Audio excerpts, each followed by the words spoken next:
We know that any bijection between two sets is automatically invertible.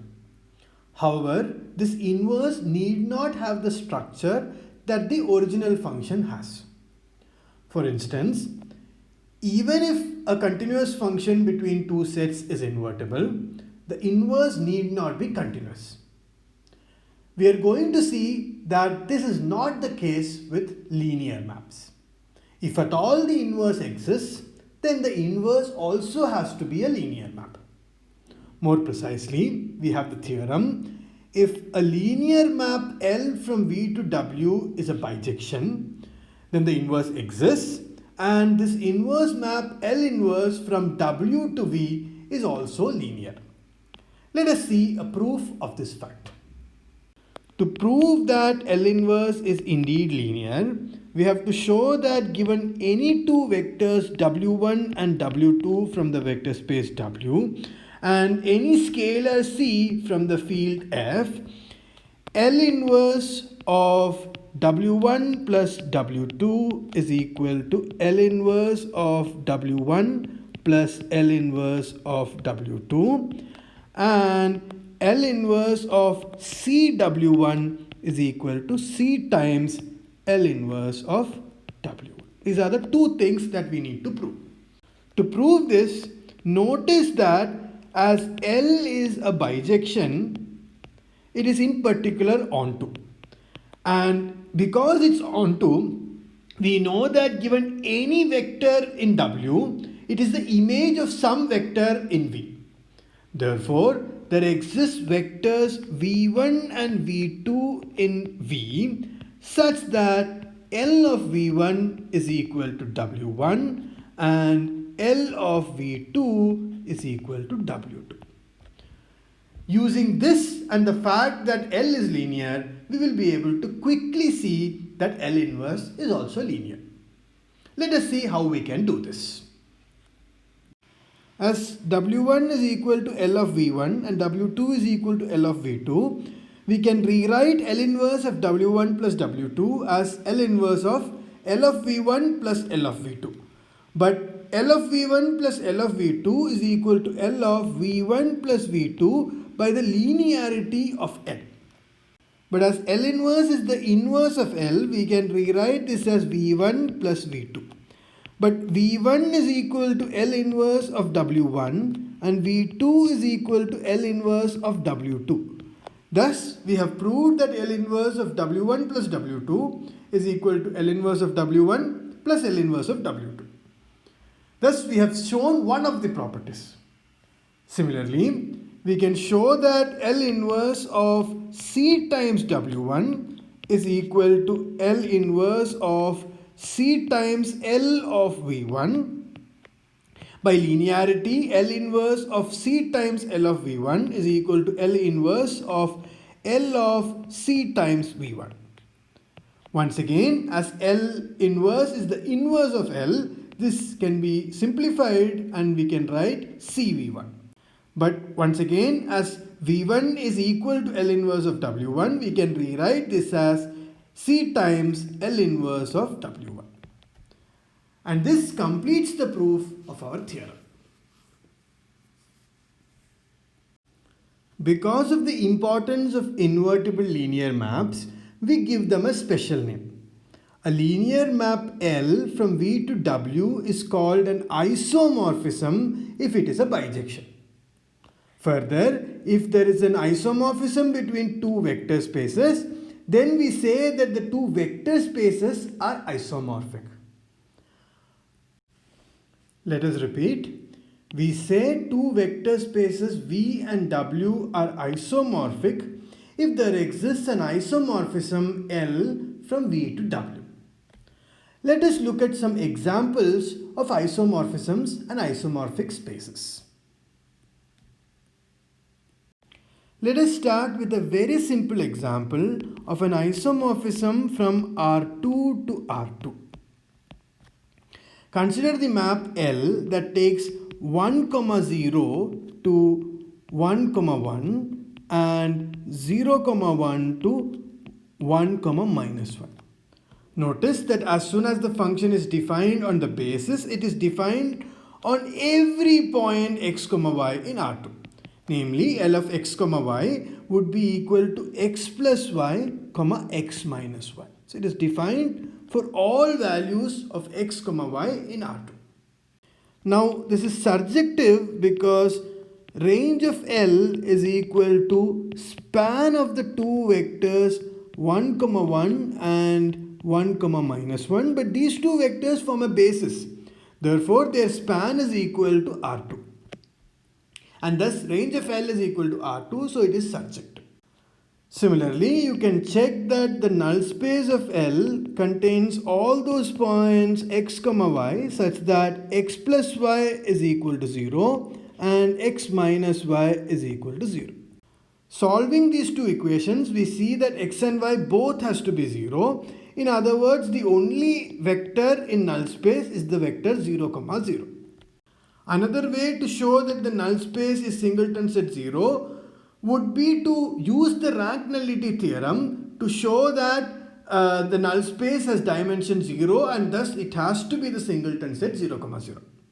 Anyway, once we show that the range is entire R2 and the null space is singleton set 0 comma 0, we know that L is both surjective and injective. Therefore, it's a bijection and thus it's an isomorphism. Now, this is an example of a more general result.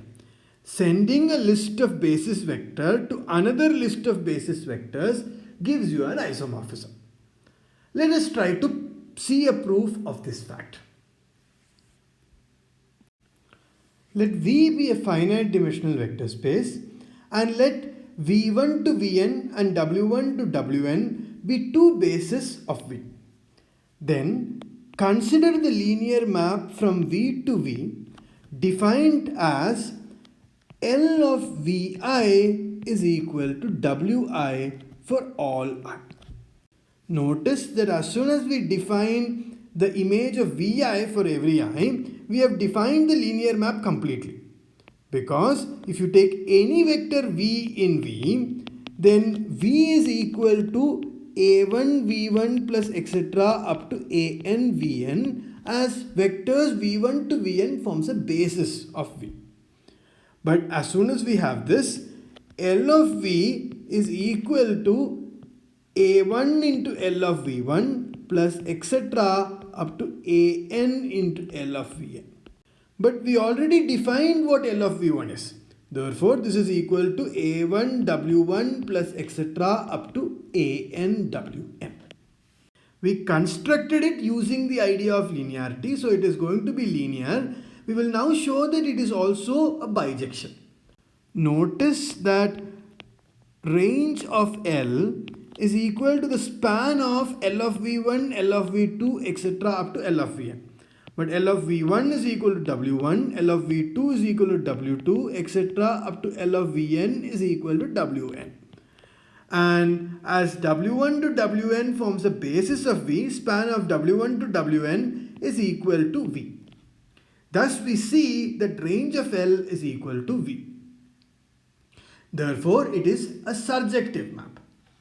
Now, to see that this map is also injective, we use the rank nullity theorem. We know that dimension of V is equal to dimension of range of L plus dimension of the null space of L. But as range of L is equal to V, this implies that dimension of the null space of L is equal to 0. In other words, null space of L is the singleton set 0, 0. Thus, it is also injective. As it's surjective and injective, it's a bijection. And thus, L is an isomorphism. Let Pn be the set of polynomials with real coefficients of degree less than or equal to n. Then we will construct an isomorphism from Pn to Rn plus 1. Notice that the dimension of Pn is also equal to n plus 1. More precisely, we know that 1x, x square, etc. up to x power n is a basis of Pn. And that is why we know that Pn has dimension n plus 1. And once again, we construct the isomorphism by first constructing a bijection between the bases.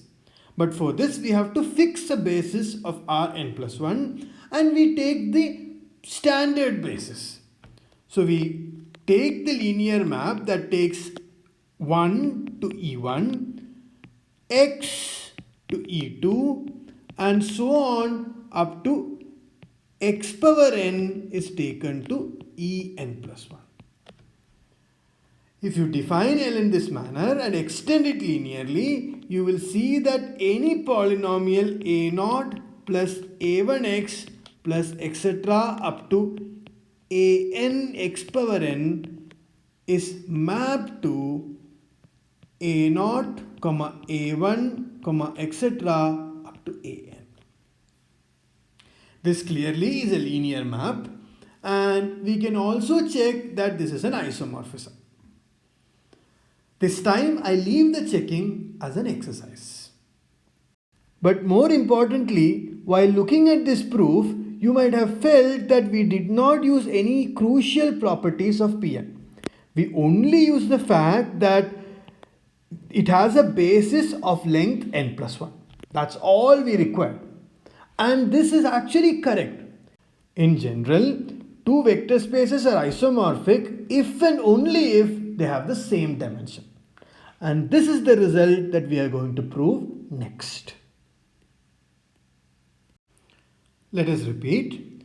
Two finite dimensional vector spaces, say V and W, are isomorphic if and only if they have the same dimension.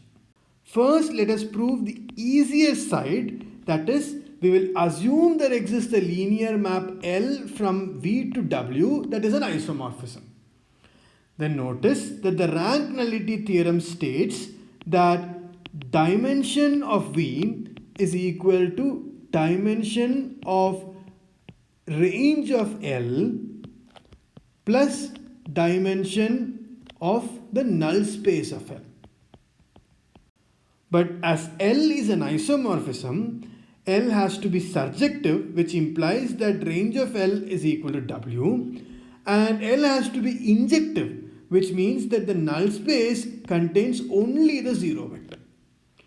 Therefore, we see that dimension of range of L is equal to dimension of W and dimension of null space is equal to 0.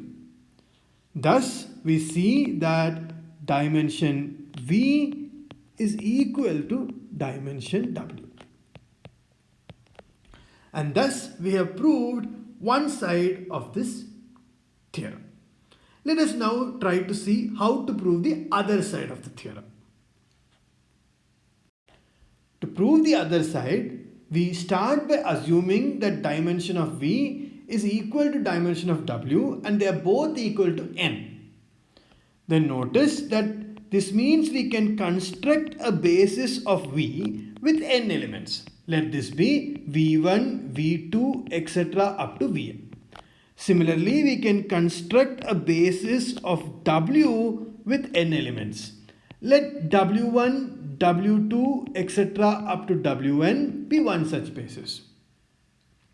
Then we can construct a map L from V to W, which is defined as L of Vi is equal to Wi.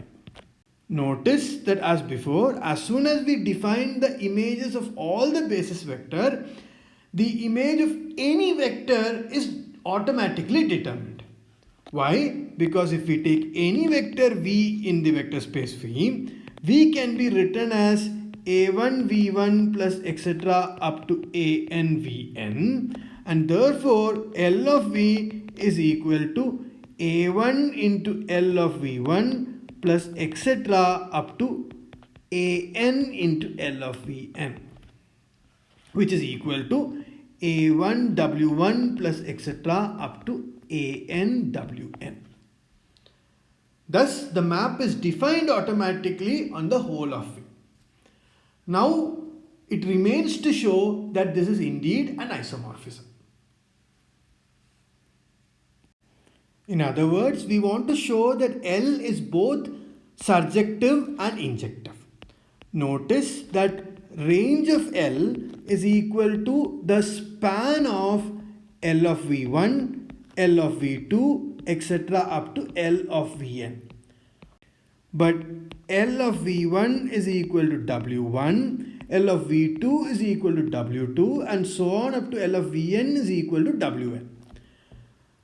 And recall that W1, W2, etc. up to Wn forms a basis of W.